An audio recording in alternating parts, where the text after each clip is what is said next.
Where I'm starting isn't in Washington, D.C., and it's not about the White House, and it's not about the Department of Justice, but in a way, it's much, much bigger than those things. This is about a city government in southern Illinois, Carbondale, where officials literally told a pro-life missionary, "You don't have First Amendment rights." You heard that right. They told a pro-life missionary that they didn't have First Amendment rights. And if that doesn't wake you up, it should. This is a case that we've told you a little bit about before, but we have just filed a preliminary injunction in this case against the city of Carbondale, asking the federal court to block enforcement of a city ordinance which is unfairly targeting conservative pro-life speech, and it's so vague it's unconstitutional. And it's shocking not just because of what happened to these pro-life advocates, but what could happen to anyone if we don't stand up for the First Amendment and fight back in the courts. So he was out there with this group, and they had signs, things that said free baby supplies and we will adopt your baby. And things like love your preborn neighbor as yourself.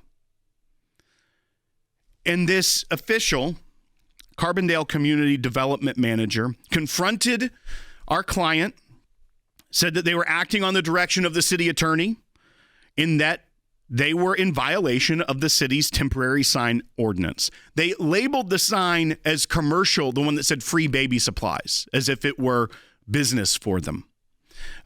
But our client was saying this is protected speech, even pointed in the ordinance where demonstrations were exempted from this ordinance under the First Amendment of the United States Constitution.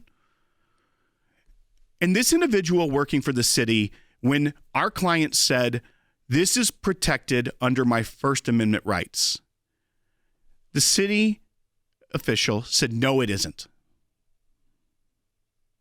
Then the person working for the city got the police involved, and the police get there, and the police say, "Oh yeah, you can do this, but you have to move the signs to this place and it's all good. Everything's fine." And the city official said, "No, that's not the way I interpret the ordinance." And it keeps going. And then even the next day, our client, trying to comply, goes and tries to get a permit for signage, because that's what the day before they were told you would need to get if it were commercial speech, of which they were deeming it. And when they got there, the same individual who came and tried to cite them earlier and called the police on them says that we don't have a permit that exists for what you're trying to do. So what did we do?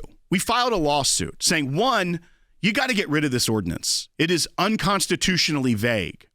And what does that mean? It means that when the police can't figure out what the ordinance says, what the individual, the citizen can't figure out what it says, and what the city itself can't figure out what it says, it's unconstitutionally vague because the citizen can't understand what they legally have to do to comply. And that's what we see in this case. But we also didn't just stop and let the court take its time. We also filed a motion for a preliminary injunction against them enforcing this ordinance last night, so that this pro-life advocate can continue their work while we fight this in court. Now, you may be saying to yourself, I am pro-life, but I don't go to demonstrations, or I'm not a part of an organization like our client has that goes and advocates for life.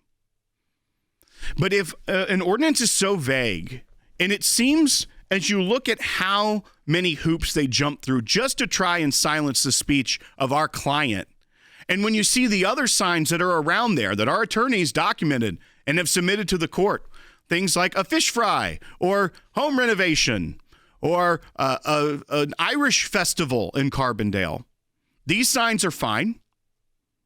There's no citation being issued. So it boils down to that the city didn't like the speech. It was the viewpoint that they were discriminating against, not the signs themselves.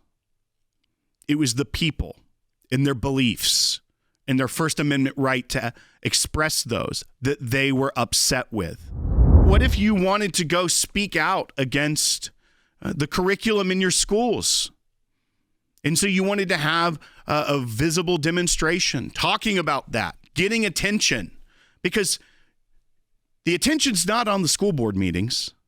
Very rarely are they. So what if you want to raise your voice and advocate for your children? What if that wasn't a protected demonstration because the city decided it wasn't? What if you wanted to raise awareness? You see all this rampant anti-Semitism across the country, breaking into the library at Columbia, destruction for people that support Hamas. You just want to go out there and say, remember the hostages. And you had a sign that says, bring them home. What if that was decided that your viewpoint here, this isn't really a demonstration as we see it under the exemption that's in the city ordinance. So you're not allowed to do this, and we're going to call the police. Or what if you decide to have a political rally? In the exemptions in the ordinance, it says that is one. But what if they decided because it's against an incumbent, we don't think it is. We don't think it falls in the exempt category. And they try to shut your speech down. That's how they try to silence you. This isn't some broad national law. This isn't the failing Democrats trying to censor your speech. At the federal level, they're doing a pretty good job right now in the administration of shutting that down. We talked about Marco Rubio shutting down that global engagement center in the State Department, which was spying on Americans, keeping dossiers of their social media. The federal government's doing a pretty good job of that right now. But you know what? All politics is local, as they say. That's where it starts, folks. It starts where you live and where you work and where your children go to school. And if they're able to shut down your First Amendment right there, then you don't have a First Amendment. That's why the ACLJ fights for this. We will fight for you if you are experiencing something similar in your town. We have had thousands of contacts already this year through aclj.org/help. And you don't hear about these cases every day.